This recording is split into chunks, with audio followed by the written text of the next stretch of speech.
Hi, everyone. This is Paul Casey. Welcome to the Kenpo Karate Hall of Fame educational video series. This is a process of bringing the attention to our Kenpo Karate Hall of Fame members and reuniting them with the martial arts community through social media.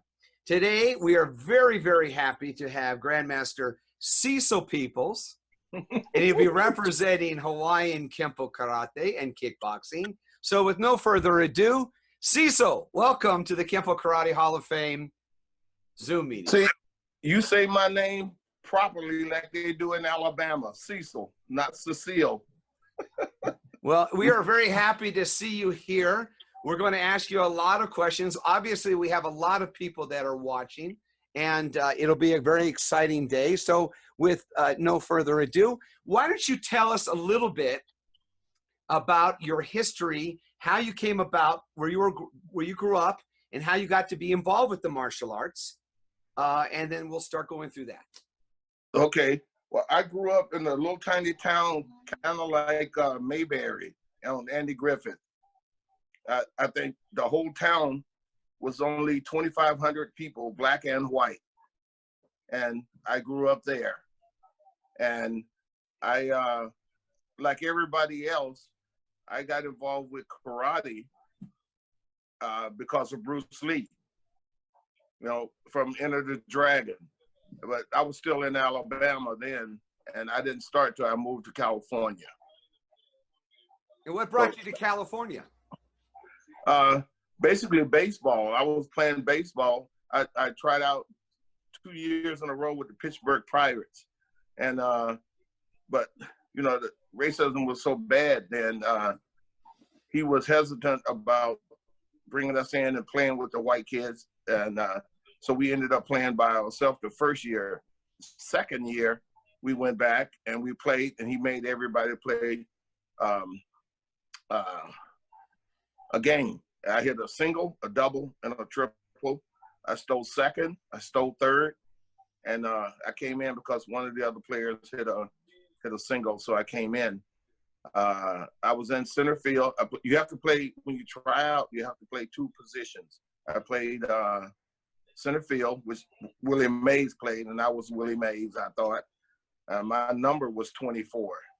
And I played center field, and I tried out for first base as well. Some guy hit a single out to me, and he had a guy on second base.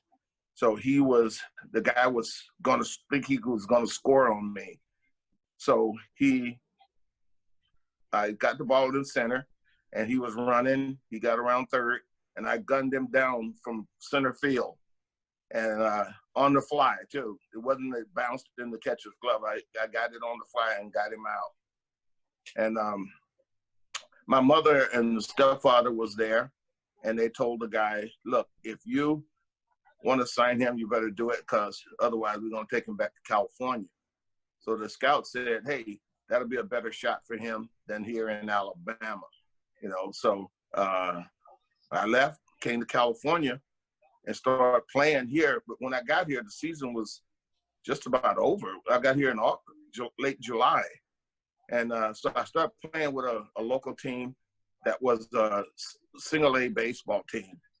And I played there until the season was over. It did pretty good, but I was really, you know, coming from Carbon Hill, Alabama to Los Angeles, it was frightening almost, you know.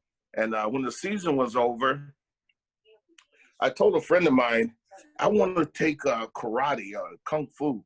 So he said, well, don't take kung fu. All the brothers in Pacoima, which is where I live, he said, all the brothers in Pacoima is training with this cat named Bill. And I said, okay, do you know where the place is? And he said, I don't know, but it's in North Hollywood on Laurel Canyon by the May Company. And so I said, like, okay. So he said, you sure you want to do that? And I go, yeah, it's either that or carry a gun. And I said, if my mother found out I carry a gun, she said she would beat the black off of me. And she tried several times too. That's why I'm not so black now. So anyway, one day, you never believe this.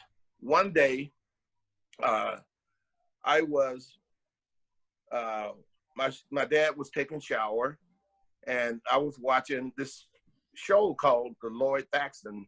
It was kind of like pre-American Bandstand and Soul Train.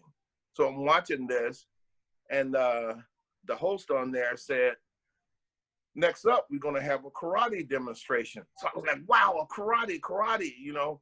So I sat down, and this guy came out with his people, and he started doing karate demonstration. It was just fascinating to me. And so after the demonstration was over, she said, all right, ladies and gentlemen, Bill Ryusaki. So I was like, Bill, I wonder if that's the same guy. So she said, well, where's your school? And he said, on Laurel Canyon in North Hollywood, across from the May Company. I jumped up and down in my house. I was like, that's the place, that's the place. I had my dad come out of the shower, and we wrote the address down. And as soon as my dad finished the shower, we headed out. And at that time, it was no freeway there. So we drove down Laurel Canyon, and we finally got the address. We got the address, and sure enough, it was on Laurel Canyon, across from the May Company. And as I was walking in the front door, Sensei was walking in the back door, and he walked across, he and his wife and some more students, and he walked across the mat, and he looked at me, and he said, what do you want? That's exactly how he sounded. He said, what you want? And I said, I want to take karate. So he said, oh, okay, you come back Friday and we'll start karate. So I came back Friday and never left until I went to Vietnam. Wow. And I was there all that time. I think in the whole almost 12 months I was there, I think I missed one day because I was sick. Otherwise, I was there all the time. And that's how I met Sensei Bill. And what year was that? That was I started March 26, 1967. Wow. So I've been in it 53 years now. And can you take us through what it was like to train with Grandmaster Bill Ryusaki? Well, you know, I was super intimidated, you know, I was really, really intimidated because remember I had just came from Alabama and hanging out with white people. It was, it was intimidating, you know. Yeah. Matter of fact, one guy, after I was there about 3 months, this one guy named Joe Campbell, he invited me to his house for dinner. So when I went home, I told my mom, I said, this guy invited me for dinner. So she said, okay, so what? So I said, yeah, but he's white. And she started laughing. And she said, boy, you're not in Alabama now. I said, well, what if he killed me? Try to kill me. And she said, anybody gonna kill you? Let's go to dinner. And I went to dinner, and he and I became lifelong friends. You still talk to him today?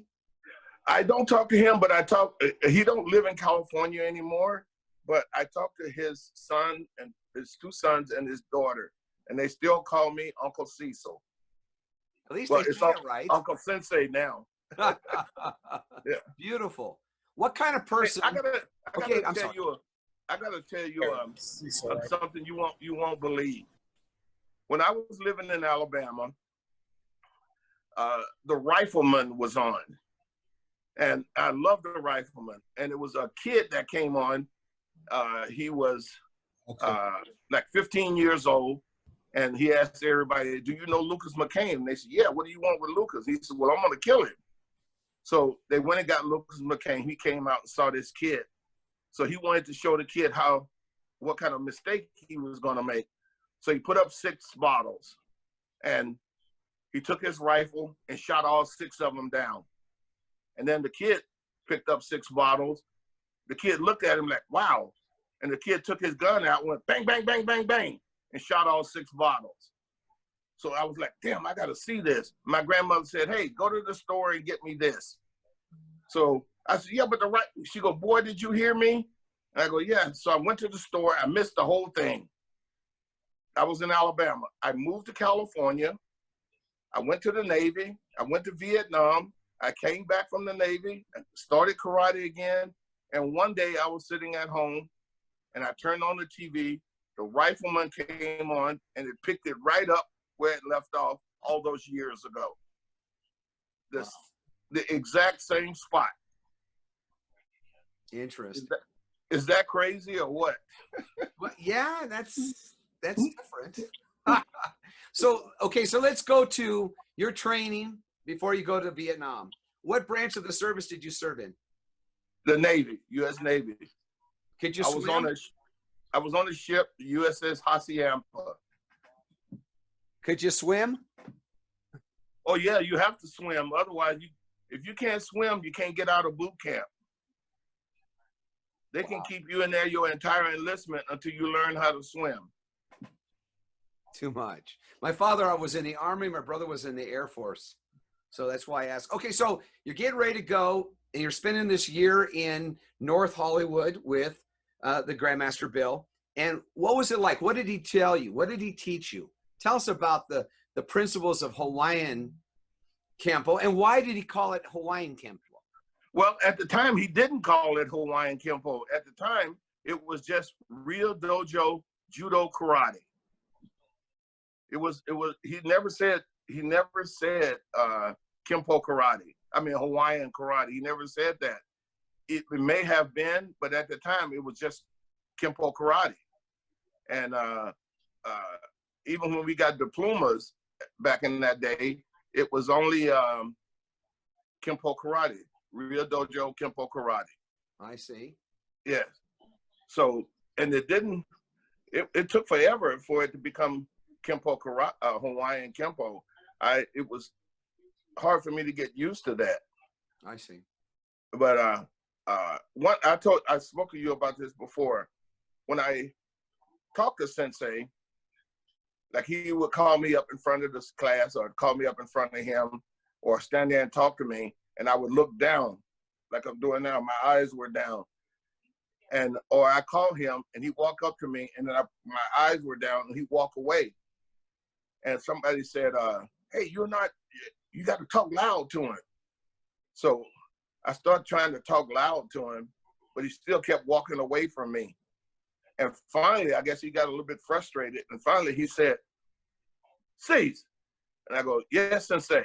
And he goes, what are you looking at down there on the ground? And I said, nothing, Sensei. He said, I won't talk to you until you look me in the eyes. Now, remember in Alabama, back in the day, you kind of didn't look at white people in the eyes, you know. That was kind of a no-no at the time. So I had gotten used to that. And he wouldn't answer me until I would look at him in the eyes. When I looked at him in the eyes, then he would talk to me.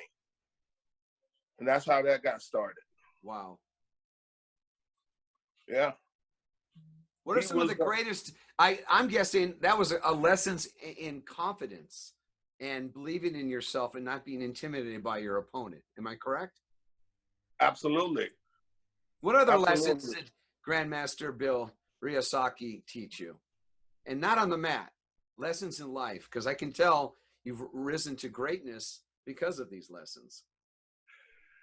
Well, you know, it was just, you are as good as anyone, and don't let anyone outdo you. You know, you are equal to everybody. And he was stationed in Alabama for a little while. So he knew exactly what I was going through, but he didn't make it easy on me.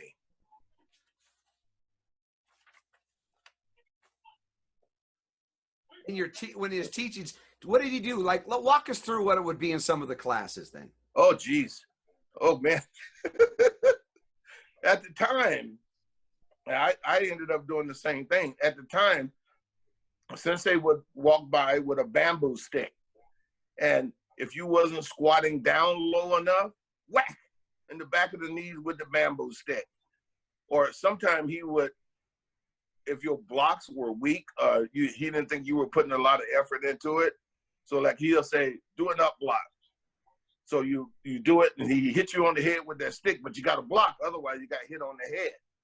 And so, you know, he would walk by and swing at you, then you got to get your hands up in the air and block that stick, you know. And he would get you on a low horse stance and hit you in the back of the knees with the stick, you know, and that's the way it was then. And then since they make us do this silly thing, it was so bad they took it out of the Marine Corps. He used to make us do duck walks. You know what duck walks are? Yes, sir. But you can explain to us. Well, you squat down on the floor, on the mat, like a catcher in baseball. And then you walk, you got just like that, you squatting down, you got to walk all the way around the mat forward. Then you got to walk all the way around the mat backwards, you know. And eventually it ruined my knees. But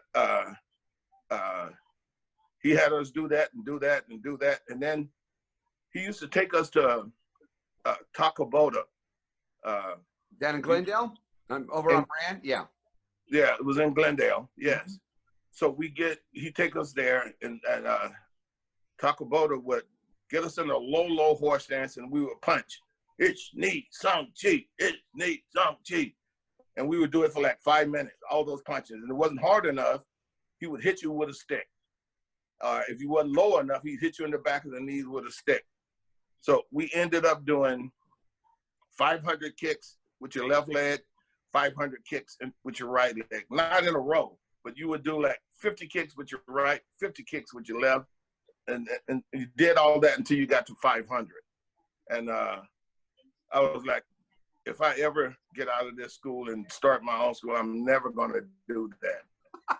And it ended up ruining my knees, you know. And I tell you, that's the one thing I found the difference between karate and Muay Thai.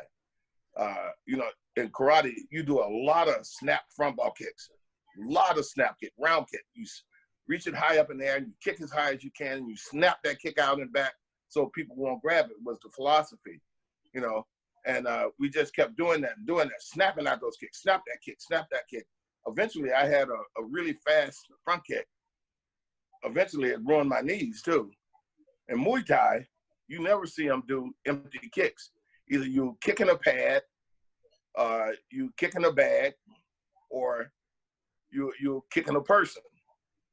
I've never ran into any Muay Thai practitioner that had bad knees. Really? I've never ran into a Muay Thai person that was trained, especially if they from Thailand. I've never ran into one that had bad knees because you're always hitting something. You know, that's the way it was in those days. I'm sure his dad taught him like that, and then he did it to us, and then I did it to my students. But eventually, I stopped that because it was just killing my knees. Grandmaster Ryusaki, what were his influences? Obviously, he was from the islands. So well, he was from the Big Island, right? And he trained with his. I'll tell you a cool story. His father taught him, and one time Sensei got into it with a guy, and he ran and got in this car, and he was about 15, I guess, barely could drive. And Sensei, the guy was punching him out pretty good, and Sensei ran and got in this car, and the guy stuck his hand in the car trying to grab him, and Sensei rolled the car up on his arm, so the guy couldn't get his arm out. So Sensei, once he held the guy in there, he hold his brother, hold this. It wasn't electric windows then. So his brother was holding the window. Sensei got out of the car, and the guy's back chest was facing the glass. So Sensei started hitting him in the kidneys and pounding him in the kidneys. Just pounding him until the guy started to, okay, I'm sorry, And then Sensei got back in the car, and they let the window down and took off. Yeah. Him and his brother. Was there any relationship between, well, I know they're later on, there is some footage on it between Grandmaster Ryusaki and Ed Parker, but what about, say, Adriano Imperato or Tino Tulasega or Professor Chow? I mean, obviously there had to be some kind of dialogue in some way between some of those people, either directly or indirectly. Any of that? Sensei told me the coolest story. He said, you know, he got to be, when Mr. Parker moved to California, out here in Pasadena, you know, Sensei's wife was from Hawaii, and, you know, they were all from Hawaii. So Sensei said he and Mr. Parker and their wives went to a drive-in movie one night. And Mrs. Parker said she had to go to the ladies' room. So she went to the ladies' room, and as she was coming back, Sensei and his wife were sitting in the back, and it was a two-door car, and guys started whistling at her and saying stuff, you know, bad stuff. So Sensei said, Mr. Parker got out of the car, and he said, hey, you better knock it off. I'll knock you out, and I'll stack you on top of each other. And one guy swung at Mr. Parker. And Sensei said he was trying to get out of the back seat. And he said by the time he opened the front door and got out of the back seat, all four guys were out, knocked completely out. And he did stack them on top of each other. And Sensei said he saw Mr. Parker fighting. I've heard that same story from Steve Sanders, Mr. Muhammad. Yeah. I've heard that story, how he fights, you know. But Sensei said he just lit up those guys, and it was so fast. And he said by the time he got out of the car, those guys were laying down on the ground. I heard the same story, except that that was when Parker said to him, hey, why don't you get some more popcorn and Cokes and bring them on back? Yes. Yeah. That's a joke. Sorry, folks. Don't believe anything I just I just love talking with Cecil because he's got such an amazing sense of humor. So it's always. But Sensei, this is what Sensei told me.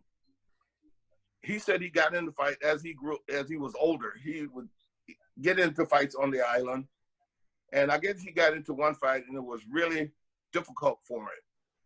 So I guess he eventually ended up winning the fight, but not well.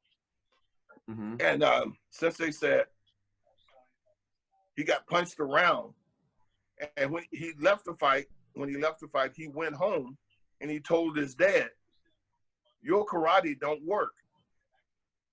And his dad went, "What? What do you mean? What are you talking about?"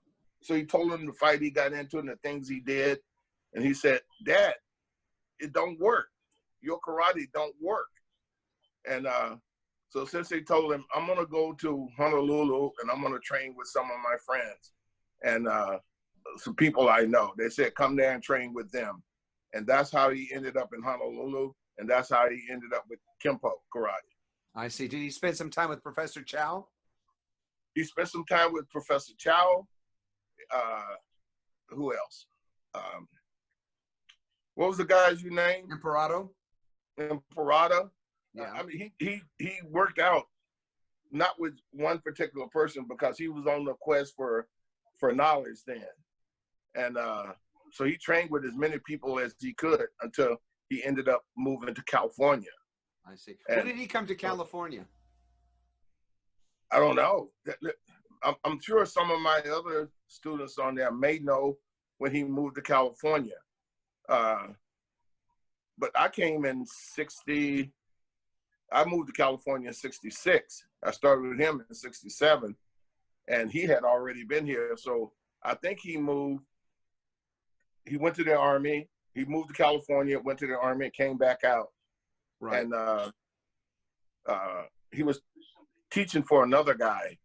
And but the guys and his people were fighting all the time. And he said, "The hell with this. I'm going to go open my own school." And that's when he went and opened his own school. I see. And when I came, Arnold Euclides had just made black belt, and Benny Euclides was 14 years old, and he was a purple belt in karate, but he was a brown belt in judo.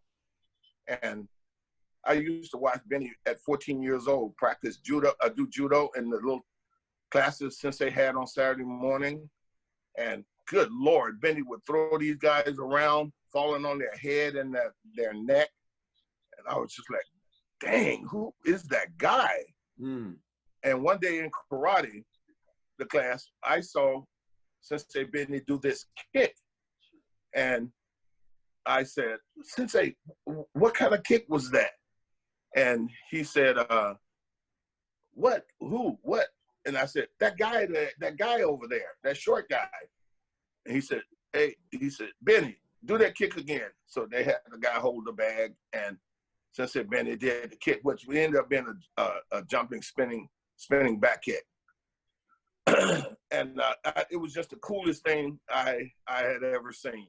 Wow. You know, and so I asked Sensei Benny, could he show me that? And for whatever reason, Sensei Benny, all of his brothers and his sister liked me for some reason. I guess they probably figured we better help this guy.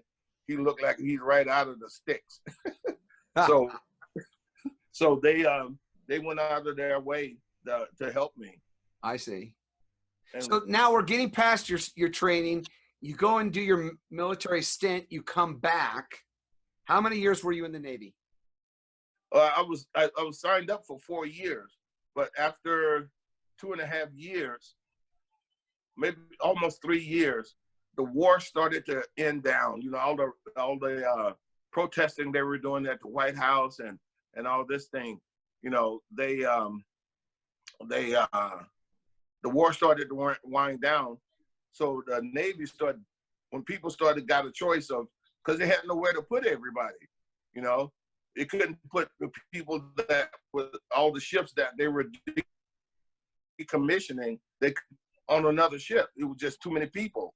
So they asked people, some people, everybody, did you want to stay on your ship, or do you want to go home? And I was like, I'm going home. I want to do karate. I don't want to stay here and play soldier. I wanted to go home. And they gave me the paperwork. I filled it out, and I went home. I went to San Francisco, and I got out up in San Francisco, and I came home, and I started karate the next day. When you got back, did you ever train or study any other systems other than with Grandmaster Ryusaki? I never had any interest in anyone else. I wanted to do Kung Fu because that's what Bruce Lee did. But right. My friend in Pacoima, he told me, you know, hey, man, all the brothers are doing this with this guy, Bill, this cat named Bill.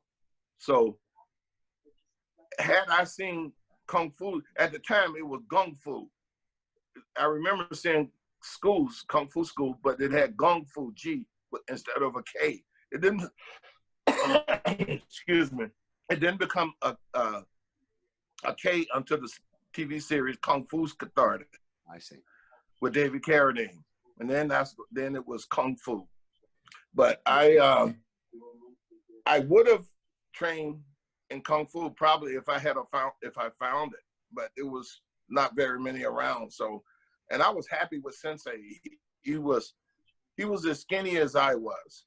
I was 6 feet tall, and I was 145 pounds at the time. And he was he seemed to be as skinny as I was. And to watch him perform in class, it was just incredible. I was mesmerized. I used to dream when I go home.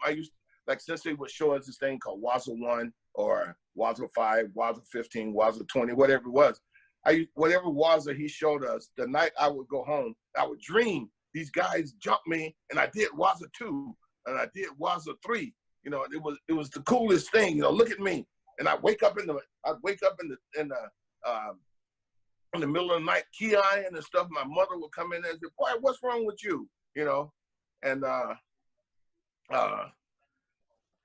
was like, "Oh, I was dreaming I was doing karate." She better karate yourself out of there and get to sleep. You keeping me awake. You know, you keep on referencing your passion for you know, for Bruce Lee. Did you ever get a chance to meet him? Absolutely. When I came home from the Navy, I'll tell you what happened. Sensei and the movie came out this summer with Brad Pitt and what's the guy named the producer? Oh, Quentin Tarantino.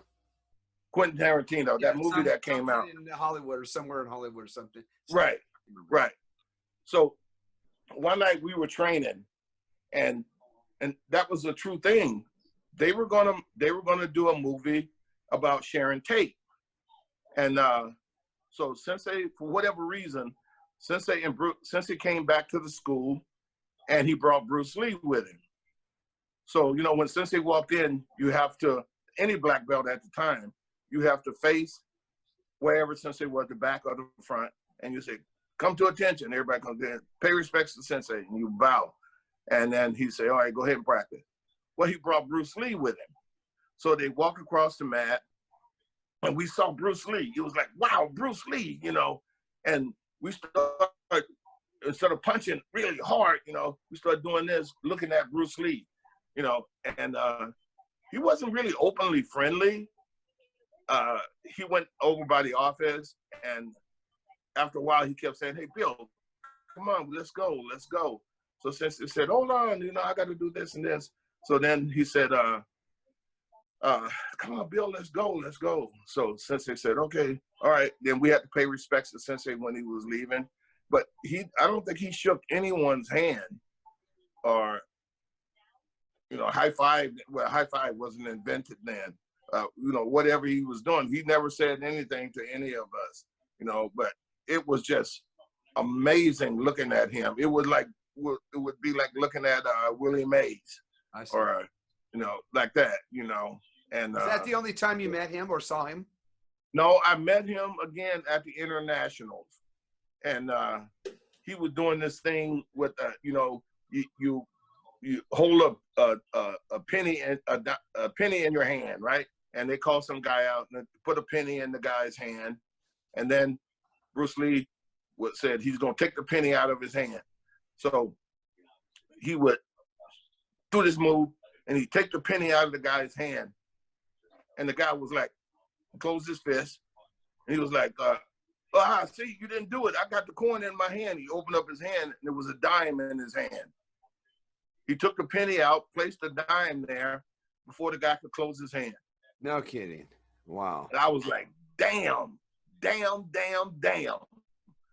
I want to be that fast. Really? Yes, I wanted to be that fast. Did you have any personal conversations with him? No, I asked him, how did he do that? How did he do that?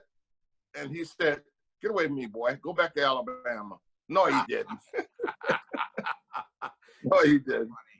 That we knew that. You know, he just told everyone, you know, it's confidence, it's relaxation. How do you move? How do you do this? You know, it's in the mind. It's not in the hand. It's not in the body. It's in the mind.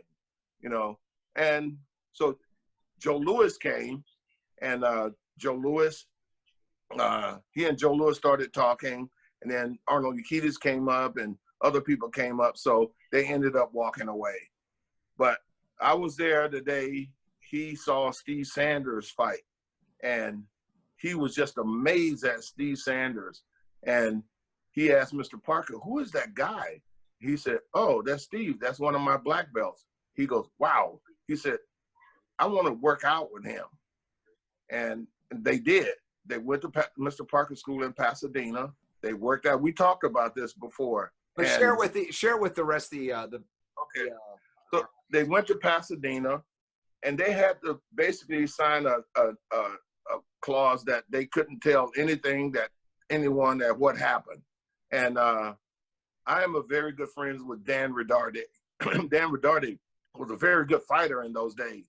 And I was like, "Come on, Dan, tell me what happened, man." You know, all he would say, and this is 40 years later, all he would say was, "Cecil, it was damn good."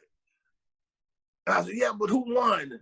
And then he said, "Well, you know, you figure in the movie, Bruce Lee do all these fancy kicks, and Steve Sanders had this lightning fast hands.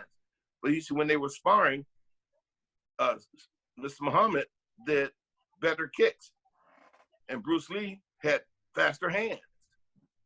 You know, but that's all he was saying. I couldn't get anyone to tell me ever. To this day, Dan still won't tell me. Yeah, but he said it was really, really good. What other fighters did you get to see coming up that really impressed you? Benny, Sensei Benny. Holy cow, Sensei Benny. Mr. Muhammad. You know, the first time I went to a tournament, it was out by that junior college out by LAX. And at that time, when you fight, and you couldn't get your trophy until the tournament was over. So everybody had to stay and watch the black belts fight. So Arnold Yakitis, one of Sensei other black belts, Bob Wolf, and another one of Sensei black belts were fighting. And Arnold went through all three of them like Grant went through Richmond. And he had a hat in the back of his belt at the time. And I asked Sensei, I go, why has that guy got a hat in the back of his belt? Isn't that kind of really disrespectful? And he goes, you don't know who that is? And I go, no, it was my first tournament. And he goes, well, that's Steve Sanders. And I go, okay, why has he got a hat in the back of his belt? And I said, to me, it looked like he's showing off. Well, at the time, that was called the magic belt, the magic hat. And Steve would wear it every time he fought. But I saw him went through all three of Sensei's black belt like Grant went through Richmond. And I was like, damn, this guy can go at it. Eventually, so you're watching these guys come up. You've met greatness. You've had the presence. What did you take from those experiences and use for your own karate and then later for competition? Well, I tried to be like Steve, and you know, only person gonna be like Steve is Steve. You know, I tried to fight like Arnold, you know, Chuck Norris. God, that's an amazing fighter, was Chuck Norris. Holy cow. I mean, let me tell you, when all the brothers say that's a bad white boy, you better believe it. Did you have a chance to fight him? Did you fight Chuck Norris? Yes. Yeah, in his school, when I made black belt, and I was like a third or fourth degree, maybe third degree at the time, I used to go down with a friend of mine to his school in Torrance. And, you know, it was a sparring night, so everybody was sparring. I mean, it wasn't going really hard. Nobody could bleed. Otherwise, Mr. Norris would get all over you. You know, like you hit him in the nose too hard or something like that. So I got to fight with Mr. Norris, and, you know, I want to tell you I did really good, and I get it. I got him. Man, I didn't have a chance. Oh. He was. I read a book about him, and that I got when I got into kickboxing, and I wanted to give myself more confidence. My friend Doc Hamilton brought this book for me about Chuck Norris, and Chuck Norris said, if by chance he lost a fight, it was like the earth had fell off his axis. There was no way he could lose a fight. It was impossible.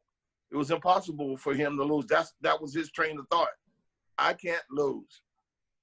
And I've never saw him lose. I know, of course, he did lost some fights, but I never saw him lose a fight. He was a fascinating fighter. I saw him and Steve Sanders go at it at the internationals. And at the time, it was 3 points. And Steve got the first two. And Mr. Norris came back and won the fight. I saw him fight Joe Louis. And at that time in the internationals, when you win the grand champion, you don't have to start at the beginning. You have to start, you start in the finals. And Chuck Norris didn't like that. So he asked Mr. Parker, I want to start from the beginning. That way I can get warmed up. Mr. Parker said no, but then he talked to him again, and finally Mr. Parker said yes. So he started from the beginning instead of starting at the end. So he ended up winning grand champion. He beat Joe Louis and won grand champion. So you would consider him one of the finest fighters that you've ever seen? Oh, absolutely. Absolutely. Now, you didn't ever see Bruce Lee fight, but, you know, you've seen him. How good of a fighter do you think he was, in your opinion? I have a friend, you know him, Leo Fong. Sure. Yeah, and Leo Fong and Bruce Lee were very good friends. And one day, he and I used to go to coffee every Saturday morning until this pandemic thing started. And we would go to coffee every morning. And I asked Cecil, I said, was Bruce Lee very arrogant? And he goes, I said, was Bruce Lee arrogant? That's what I said. And he goes, Bruce Lee was very arrogant. He said, but he was very good, you know. And at the time he got into a fight, and the guy came down to Bruce Lee's school, and they squared away, and Bruce Lee clocked the guy several times, and the guy ran out of the school, and Bruce Lee ran after him, and he told Leo Fong later that if he had caught the guy, there was nothing he couldn't do because he was exhausted, you know. And that's when he went on this routine of training like crazy, you know.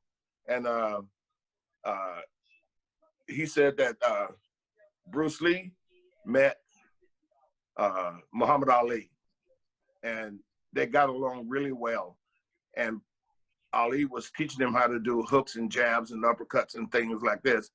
And he was just devastated with boxing, and especially coming from Muhammad Ali, you know. So Leo Fonsi, he had told him, you need to start learning how to do boxing. You need to learn how to throw hooks and uppercuts and stuff. And when Ali told him, then he started doing it. You know, it's funny. I want to comment on two things. There's a difference between arrogance and confidence. Arrogance thinks you can do it. Confidence knows you can do it. So I think that's probably a misreading of Mr. Lee's ability from people perceiving him. Nah, he was cocky. No, well, that's because he was good. He knew he could do it. That was a difference. He could do it. He was like Ali. Yeah. Like Now, if you obviously you've met Muhammad Ali. Yes. Yeah, I've met him several times. What a beautiful human being. Very. Let me tell you this. I was in Las Vegas, refereeing the K1 at Mirage. All right. So I was sitting there because I was the next referee. I was sitting there, and Muhammad Ali, this guy was coming up, and his name was Jerry Glanville. And so people start clapping. And I thought they were saying, Jerry, Jerry, Jerry. But it wasn't Jerry. It was Ali. So they kept saying, Ali, Ali. And when I looked over, everybody was standing up from the way he came in. So they came in, and this is the coolest thing ever in my life. Mike Tyson sat next to me. Muhammad Ali sat next to him. Muhammad Ali's wife sat next to him on the left, and Mr. Ishii sat next to her. Mr. Ishii owned the K1. And so I'm watching, I'm trying not to be like a kid out of Alabama. I was watching Mike Tyson, and I looked at Mike Tyson's arms, and I was like, I'd be damn, I would never want this guy to hit me. I mean, he was just, his arms were so big and so strong looking, you know. But Mike Tyson said to the lady come by, can I get some popcorn? The lady said yes. So she brought Mike Tyson popcorn. So Mike Tyson is holding the popcorn, watching the fight. And Muhammad Ali would stick his hand over and get some of Mike Tyson popcorn. And he kept doing that. So one time Ali is looking at the fight, and Mike Tyson is looking at his hand. So when Ali went to get the popcorn, Mike Tyson would move it. So Ali is reaching over like this with his eyes on the fight. And finally he turned and grabbed Mike Tyson's hand and started getting the popcorn. So they start slap fighting like this. They start doing this. And Muhammad Ali's wife said, children, children, knock it off, children. So they started watching the fight. And I looked at Mike Tyson looking at Muhammad Ali. It was no different than Jesus Christ sitting there, and he was looking at Jesus Christ. He looked at Muhammad Ali, and he didn't even blink. And I'm looking at him, looking at Muhammad Ali, and I was like, holy cow, man, oh man, you know. And when the whole fight was over and the guy won, they wanted Ali to come up and put the belt around the fighter. So Muhammad Ali walked up, you know, and Mike Tyson was kind of behind them. But then people started walking in front of Mike Tyson. So the stairs that they had going up to the ring was kind of rickety. So when he went to go up, Tito Ortiz was on one side and Chuck Liddell was on the other side. So Mike Tyson ran up and he said, I got him. They were like, no, we're going to help him. And he looked at them and he said I got him. Like, he's mine and you can't have him, you know? Wow. And so Mike Tyson walked him up. Ali went in there and put the belt on the person. And then the confetti came down and everything. And then he went to come back down. Chuck and Tito went to reach at him again. And Mike Tyson walked up and they got out of the way. He got two hands and he walked Ali down. And then they got up and left. And people were clapping, Ali, Ali, Ali, you know. And I was just like, holy cow. Mike Tyson has a soul, man. I mean, he has a hero. Yes. So that was devastating to watch that. Beautiful story. Tell us about your competition when you used to compete. Give us maybe 2 or 3 of the greatest fights that you ever fought, good, bad, or indifferent. I've Benny Urquidez. The first time I fought Benny Urquidez, I was a brown belt and he was black belt.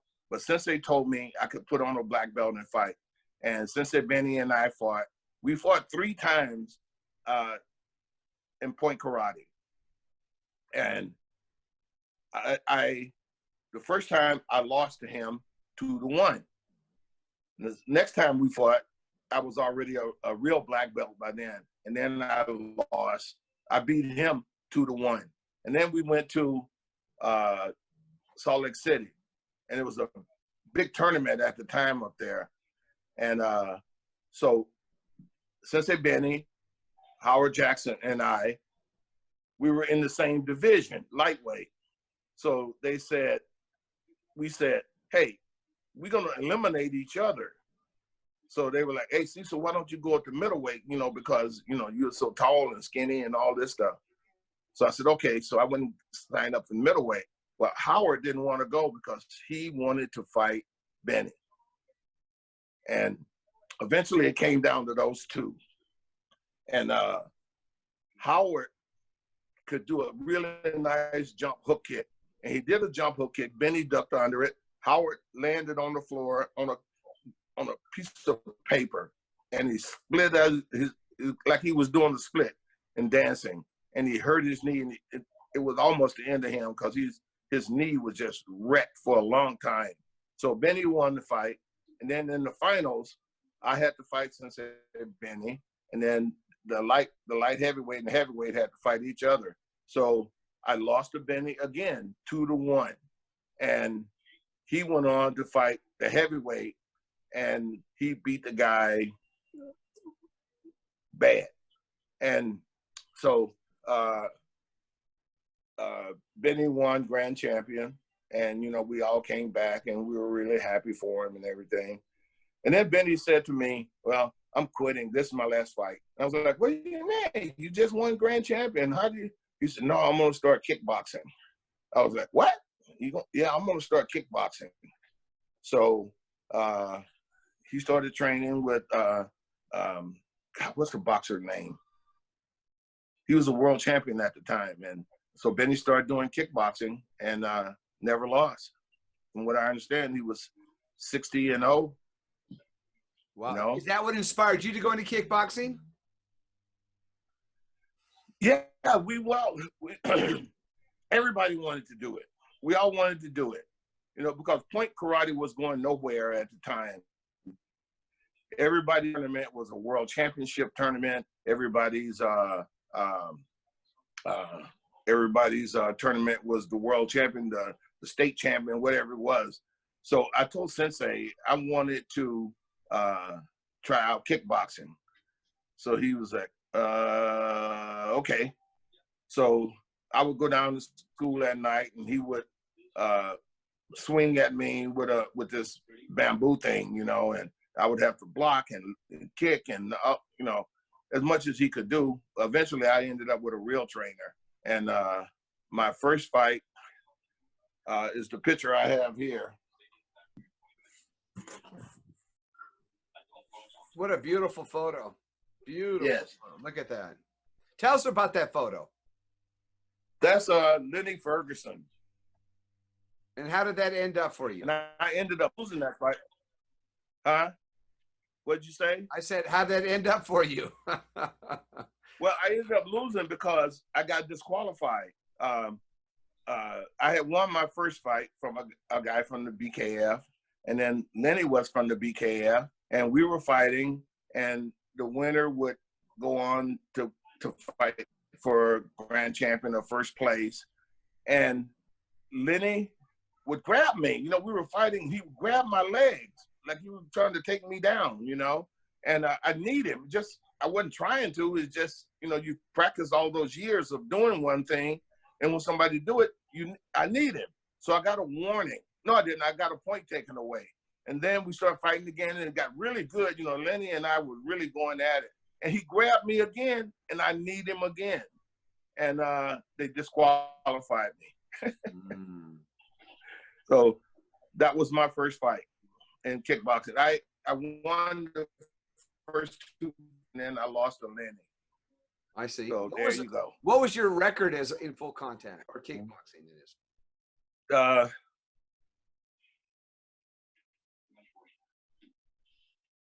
Not a lot, because there was no promoters at the time. I think I was 4-2 or 6-2.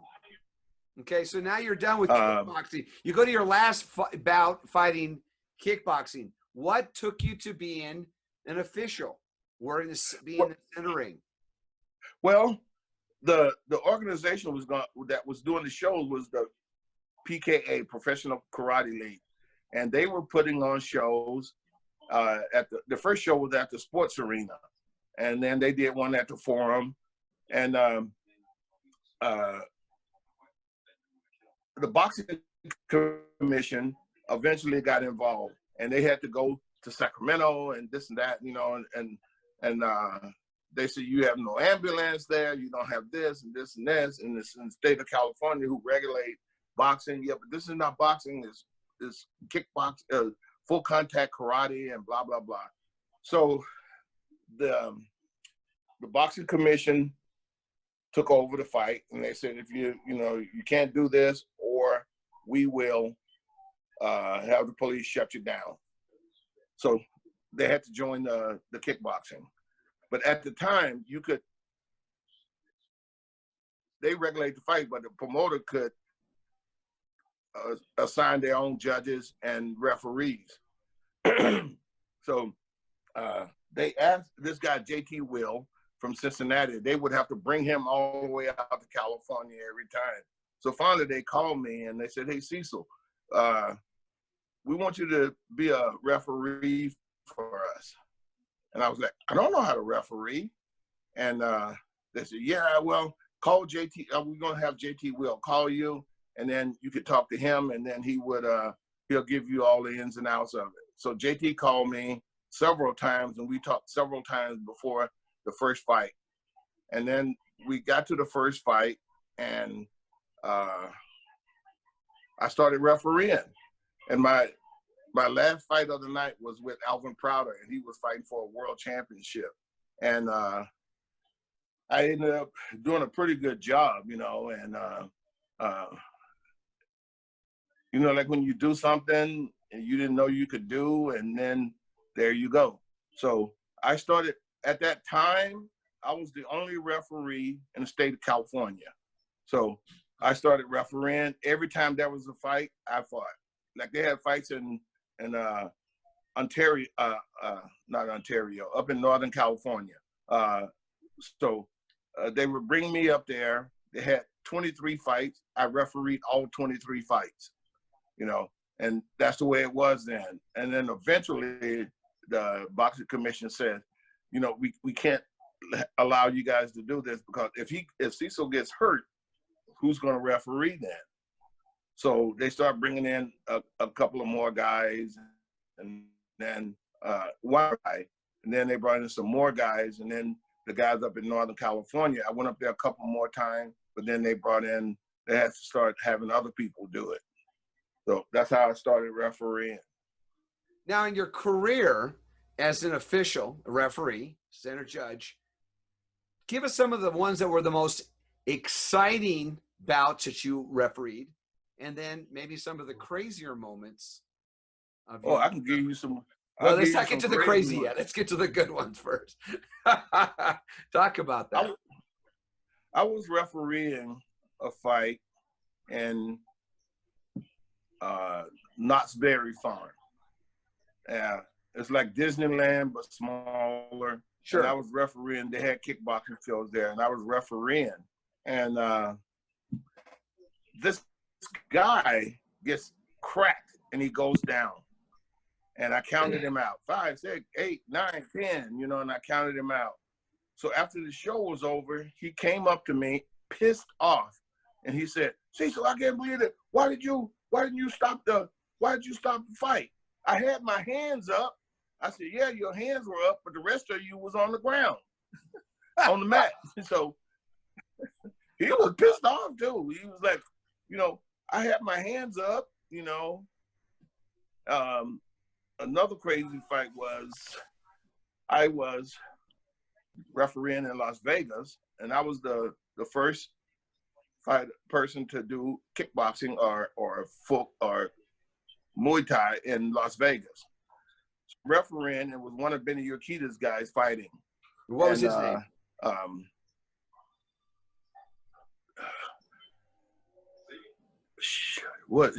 He passed away a couple of years ago. You're not referencing the one where they said the brawl breaks out in kickboxing match, are you?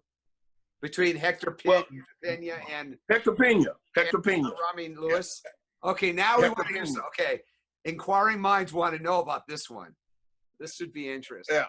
So we were fighting, and they were fighting, and at the end of one round, he kicked Hector in the 2-2, and so I stopped the fight, and I let Hector walk around, and then we started the fight. Well, some guy in the audience was calling Hector a P, and the last word is Y. Last letter is Y. Yeah. Okay. And so he kept yelling at Hector, yelling at him.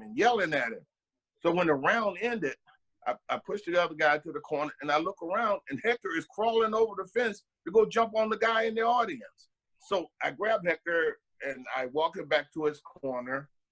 Next round, Hector knocked this guy down. I start counting 5, 6, and every time I counted, he slapped my hand. And finally, I was like, "Boy, don't you ever put your hands on me again." And I kept counting, and he kept hitting my hand. So the next round, Hector slips and falls, and then he said, "Hey, how come you didn't count an 8 count for him?" That's because he slipped. You didn't knock him down. So the guy was like a really bad attitude, you know. So they start fighting, and he's cursing and swearing and hitting after I said break. And so when the round was over, I went over to his corner, and I told his corner, if he does anything else, I'm going to DQ him. So he said, "F you, I'll kick your ass." And I was like, did he say that? And sure enough, while I'm standing there, he called me the N-word. He was black too. He called me the N-word. And then he kicked me while he was on the stool.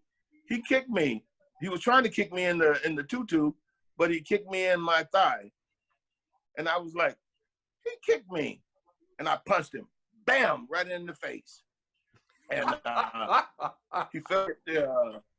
he fell back and hit the only question I have for you is this: when he came back up, when you hit him, did you count him out at that point?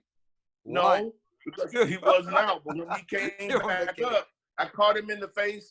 I caught him in the face with an elbow. And he started bleeding. He hit the ring post again. By this time, his people jumped in the ring. All my friends jumped in the ring. And it was like a saloon fight. Everybody's in the ring. Everybody's swinging, you know, and all this stuff. We're security. So they come in the ring. They stopped the fight. They brought the police in. They said, "What is the word?" I said, "He's disqualified." So they took him out of the ring. He went in the dressing room. He's torn it over stuff. And so the sheriff came in there, got him in a chokehold, and they made the promoter pay him. They took him to the boxing commission, took him to the cage, and they made him cash his check, and they fined him right there. And so after the fight, we were standing outside. They were having a little party for everybody. You could have drinks and stuff. I don't drink, but you know, everybody was having it. It was in November, and it was cold, and we were going to go out. So I had my jacket over my shoulder and my hand under my left armpit. And this guy walked up to me, and he said, "Hey, Cecil, that guy you hit, he said he's coming. If you come down in the parking lot, he's going to kick your ass." So I said, "Okay, well, I tell you what, you tell the guy that I'll come up here, or I'll come down there, and then we can get it on, you know." But when his friend walked up to me, I had my hand under my left armpit, and we were talking about guns. This friend of mine, we were talking about guns, and he asked me, did I have a gun? Well, when this guy walked up, I said, I have a .357. And the guy thought I had the .357 on me. So he left and went downstairs and told the guy that I had a .357 and I was looking for him. They checked out of the hotel and went and spent the night in the airport. Oh. I didn't have a .357 under me. All I had under me was my hand. That was an awesome story. Yeah. I love your story. So, did you ever get a chance to train or fight against Frank Trejo? Well, when I was fighting, believe it or not, he was a master so long. When I started training, when I was fighting, Frank Trejo was a purple belt.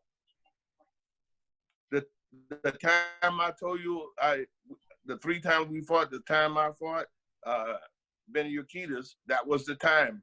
Frank Trejo was there that night, but he was a purple belt.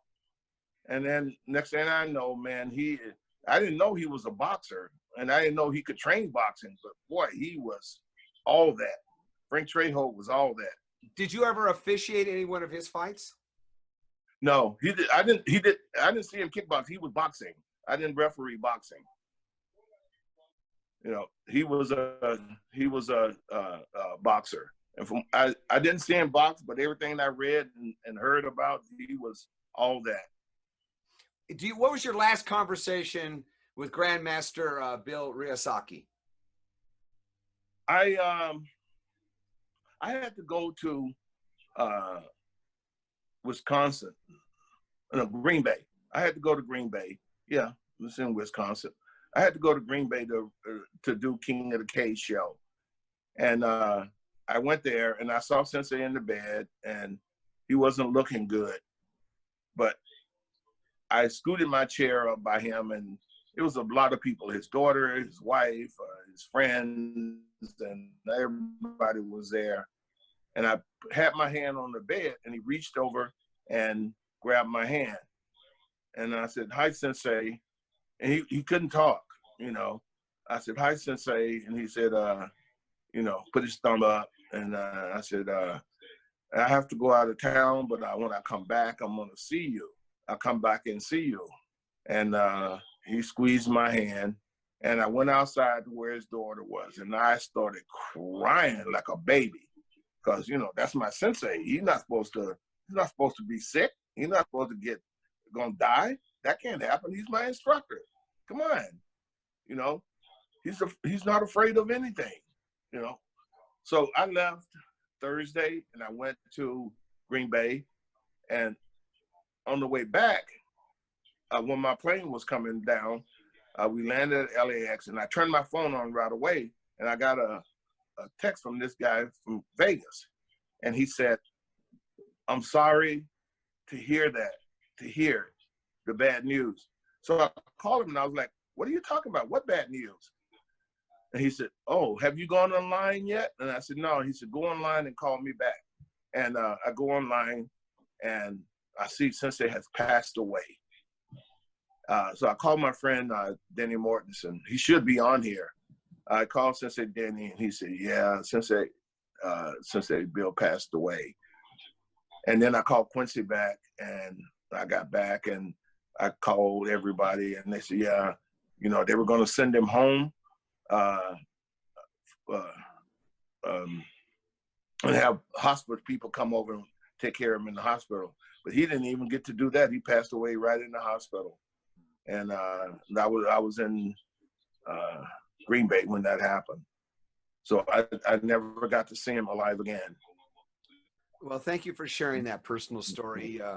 For those of you that know about the Hall of Fame, Cecil was there to accept on behalf of Grandmaster Ryusaki last November. And this year, I know we'll be inducting another member of the Hawaiian Kenpo group. And we're looking forward to that. So what I'm going to do at this point, Cecil. Yes. There's a lot of people. Yeah, that's right.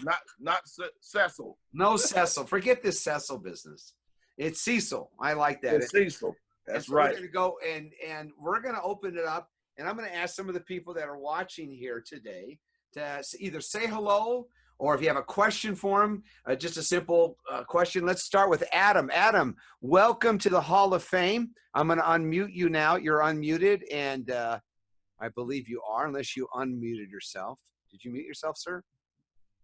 I guess it is. Okay, we're going to go with Bob White then. Bob White, how are you, sir? I'm doing great, Paul. How are you? Excellent. Thank you very much for attending today. Cecil, one of your oldest friends is on wouldn't you say? It's great to see him. We've been friends for a long time. Oh, my God. We've been friends forever. Well, Cecil, it's great to see you. Great show. Great interview. I love listening to the stories. Hey, I got to tell you, Mr. White, man, oh, man, I heard about him when I came back from Vietnam and when I started doing point karate, what a reputation he had. You know, he had such a reputation, and I finally met him, and we became fast friends, and he is a great guy.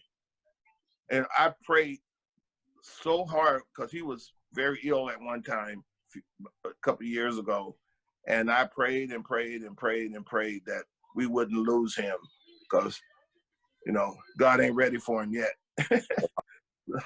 So let's go to Kevin. Kevin Jarity. Kevin, are you there?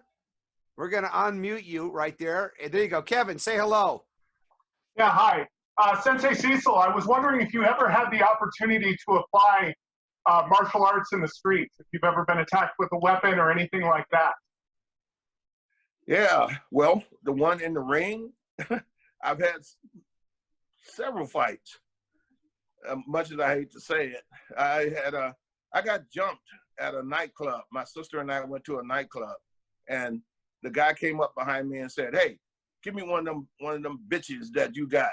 And I was like, "What are you talking about? I don't have no bitches." So I turned to walk away, and he grabbed me. And when he grabbed me, I ran up backwards to the wall. He turned me loose, and I took it and threw him over, shoulder throw. And I got him down. You know how we do like Waza 8, is it 7? I got him down, locked his arm, start punching him, and it felt good. You know, bang, bang, bang, bang. And then it dawned on me that I'm fighting more than one person. And I looked up, and this guy came over my head with a jack that you jump up, the old jacks where you put it on there and jack it up. With the cars. You know, yeah. With the cars, yeah. He hit me across the head with that. And I stood up, and I'm bleeding like crazy.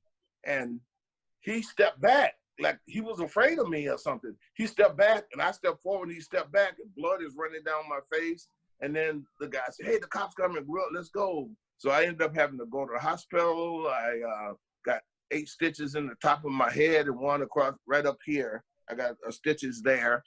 And I came back Monday to the karate school, and I came back with this, this kind of look on my face, and I told Sensei what happened, and I thought he was going to be like, oh, hug me and say, oh, Cecil, I'm so sorry. I got an ass chewing. I mean, he didn't even speak to me for like 2 weeks. So that was one of the fights I had. You could just tell him. You could just tell him I was just rehearsing for one of the movies that I have done in the past. You could say it was, I was known for Tiger Man, or Blind Rage, or one of those other movies, right? He wasn't buying none of that stuff. I just got an ass chewing. Let's say hello to Carl Scott. Carl, how are you? Hello, sir. How are you doing? Carl. Hey, Big C. How you doing? What's up, baby? You are the man. I'm great. I'm great. What is that gray doing on your chin? Man, I have no idea. I'm old. Look at me, man. I'm old. And you good looking, too. And so are you. Thank you so much.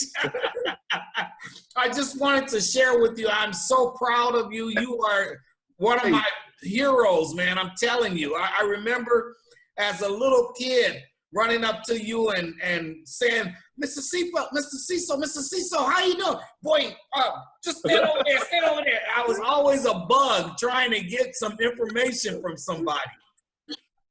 But I remember that. Yes, sir. Yes, sir. Thank you for all that you have done and everything that you have given to the art. You're fantastic. I want you to know that from me. Thank you, Carl. Yes, sir. You were an awesome fighter, man. You were another Vontre. I used to look at you fighting. You look like Vontre fighting. Grandmaster awesome. Peoples, say hello to Carlos. Carlos, you're live with Cecil Peoples. Hi, Master. How are you? I just wonder. I started a little bit late the meeting. I was wondering how do you meet great Grandmaster Peter Ryusaki? How that happened? Oh, hey, Carlos. I told the story at the beginning. A friend of mine told me to not carry a gun and to go take karate from this guy in North Hollywood. I finally saw him on TV. I went to his school, and as I was walking in the front door, he was walking in the back door, and he came up to me and said, "What do you want?" And I said, "I want to take karate." And he said, "All right, come back Friday." And that's how we met. Emilio Garcia, you're on live with Grandmaster Peoples. Talk to me, Emilio. Are you there, sir? Emilio. Hi, Sensei. Oh, talk to me, Emilio. What's up, brother? You got to unmute you got to take hit your mic. It'll go away. You got your Talk mic to me, on? Emilio. We can come back to Emilio in just a few minutes. Let's go to Derek Hibben. Derek Hibben, his family is Gil Hibben's son. Derek, it's good to see you. Say hello to hello, sirs. Thank you for having me. Mr. Peoples, it's a pleasure and an honor, sir. The pleasure is mine. I had a question. Something my father always referenced to back in what we call the good old days. He made reference to Chuck Norris, and especially in seeing him fight and referee. My father always told me that among some of the greatest fighters of our generation and time, I mean, obviously we have our Mr. Bob White, Frank Trejo, the entire Budweiser teams, all of these people. But he said that in the times that he'd watched Chuck fight, Chuck could beat you without hurting you. And Absolutely. wasn't feared in the ring, as far as like he would beat you in points more so than he would beat you and with finesse than he would power. Is there any validity to that? That's absolute the truth. I never saw him beat up anyone. He scored points, and even with Joe Louis, I saw him beat Arnold Euclides, all these people, and Steve Sanders, and he scored points when he had to, and everybody walked away, gave him a big hug, and I've never seen one person say one bad thing about him. Jose from the Kenpo, why'd you say hello to Grandmaster Peoples? Hello. Hola. Hola, hola, ¿sí? Hey, talk to me. Talk to me. Bueno, yo hablo solamente español, me van a disculpar. Es 25 años haciendo Kenpo, tal vez ya más. He estado con Sensei Ryusaki en San Pablo 2 veces. Lo traje a Bolivia. Sensei Ryusaki, Grand Master, a mí me enseñó mucho, me ayudó mucho. Sensei Ryusaki, alguien muy especial, es técnicamente un genio, muy hábil, se movía muy fluido, para mí uno de los mejores, muy técnico, muy plástico, muy sutil, muy delicado. Y lo que siempre me voy a acordar de Sensei Ryusaki, el Kenpo es amor. Sensei Ryusaki Sí. decía, Kenpo es amor. Y eso a mí me llegó mucho. Dijo, Sensei Ryusaki, persona muy grande, interiormente Okay. muy sencilla. You can Okay. tell from that, Cecil, the translation, great love for you and Grandmaster Bill Ryusaki. Well, thank you, Juan Jose. I appreciate it. Since they talked about you and the trips he and the time he's worked out with you and stuff. So, congratulations. Sensei Jay, you are on with Grandmaster Peoples. Hey, Sensei, how you doing? Who is this? Sensei Jay. Hey, Sensei Jay. Talk to me, brother. I have kind of like one question I've always wanted to ask you every time we meet. What is the most unforgettable moment you've ever had with Sensei Bill? I can't say that in the public. No, I'm just kidding. The night he promoted me to black belt, that was my most incredible time when he promoted me to black belt. And God, I cried like a baby. And that was so special that night he promoted me to black belt. And I ended up losing the belt. Somebody stole my belt. But that was my most incredible time was going out with him. I having get my black belt from him, and then taking me out to dinner and and have breakfast. And it was 11 o'clock at night, but we would have breakfast, and it was fantastic. Willie Hernandez, you're on with Grandmaster Peoples. Hey, Hi. that's my brother. How are you? God bless you. I'm very proud to be your student. And also, let me tell you, Sensei Grandmaster Ryusaki started his Ryu Dojo in 1962 in Northwest Hollywood. He started there in 1962. Well, Yeah. damn. Yeah. How'd And I have been with Sensei Cecil from 1980. He's my brother.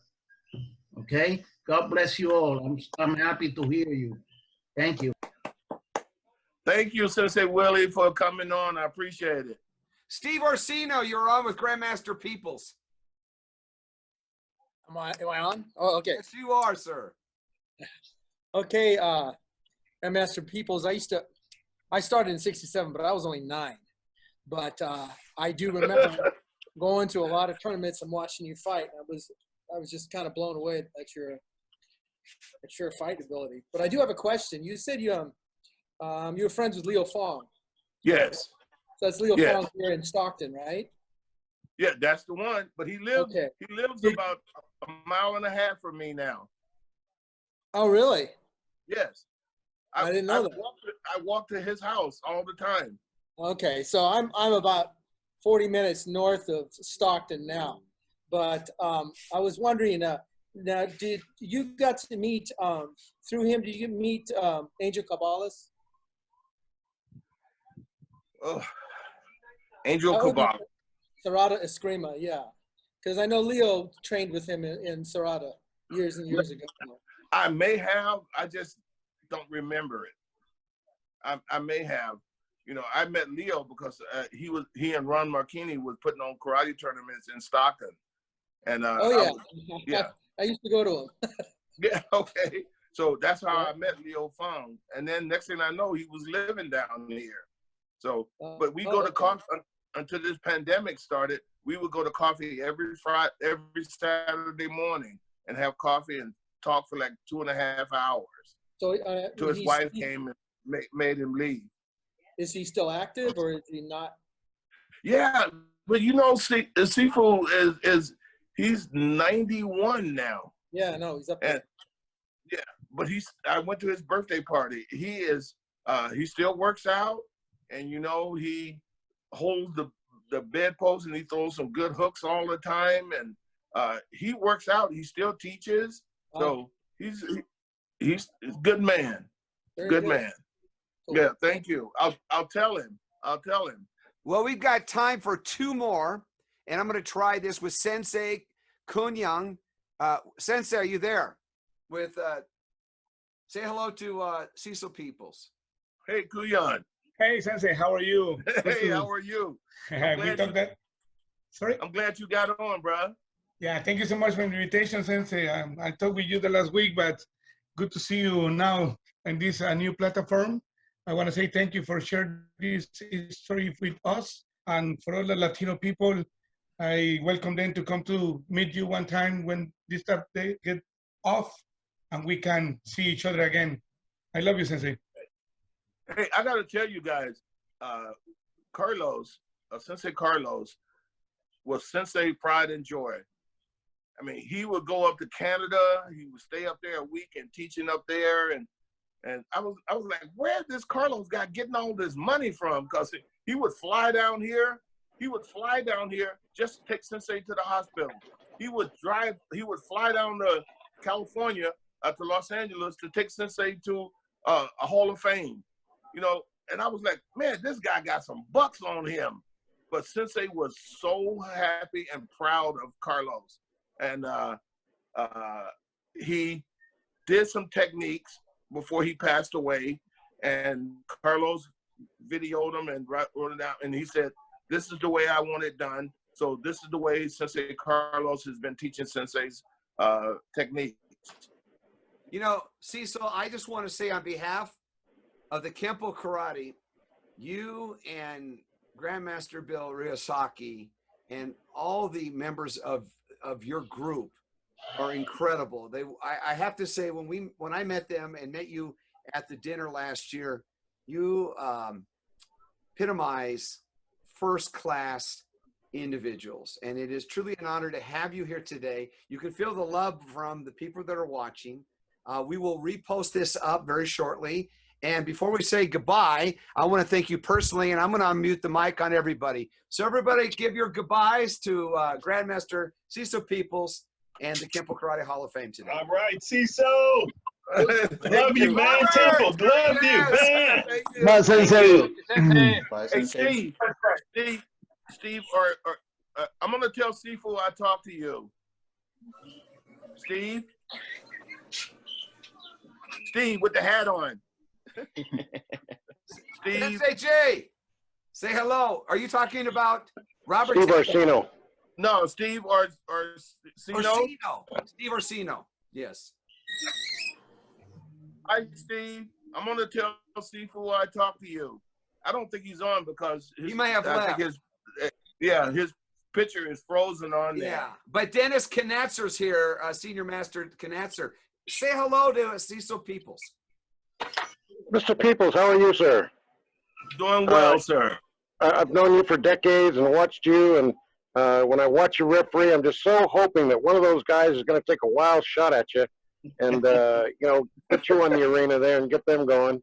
But I want to say I'm so happy that Paul Casey has opened up the Kenpo Karate to our sister systems, because it's you're such a genuine person, and there's a lot of great people, not doing Ed Parker's Kenpo necessarily, but there's a lot of great Kenpo out there that are very similar. We're all brothers and sisters, and it is sure a pleasure to welcome you with your caliber and class and history to the Hall of Fame. Thank you so much. Well said, sir. Hey, Paul, is Robert Temple there? Is that Robert, are you there? Yes, yes, yes, yes. Carolyn Oh, Davis guys, told me to tell man, you she loves you. John, the Conway family told me to love you. Jerry Smith told me again he loves you. Brother, you're just loved. Everybody loves you. He was my first coach, Jerry Smith. Yeah. Hey, I am such a big fan of Robert Temple, guys. You won't know. I am a big fan of his. And I'm a big fan of yours. Fight. He could hit like you could not believe. I mean, he has some power in his head. He's quick and fast and quick. Cecil, I will say this about Robert Tempo. Oh, he may hit fast, but his hand comes out faster when he wants to shake your hand. Thank you. Yeah. He truly Good guy. Good. Yes. Thank you. Thank you, Cecil. My pleasure, buddy. Anyway, thank you, sir. It's been truly an honor. God bless you. I hope you have a wonderful week. And I thank everybody for listening in. You have a great night. God bless. Thank you. Have a good day, guys. Have a good day. Thank you. All right, Sensei. We'll see you Grandmaster. on Hawaii, Mike. Take care. Take All right, care. Cameron. Brother Carl. All right.